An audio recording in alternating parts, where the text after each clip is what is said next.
তিন তিন এই যে তিন এখানতে তিন কোন হানতে এখানতে না এখানতে? তো নর্মালি ধরতে গেছিলাম। হ্যাঁ ঠিক আছে তো। তিন তিনের জায়গায় চার চার একসাথে, পাঁচ একসাথে, একটার লগে একটা কি সব তিন? না সব তিন। এই যে সব তিন হইলে আমরা পান করবেন। আবার চার না কেটে তিন করতে গেছিলাম কত দিলাম।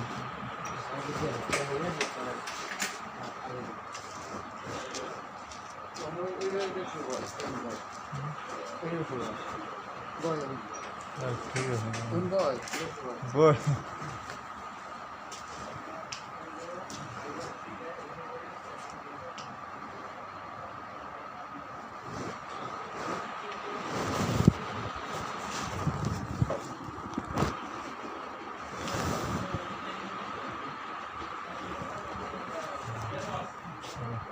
Okay.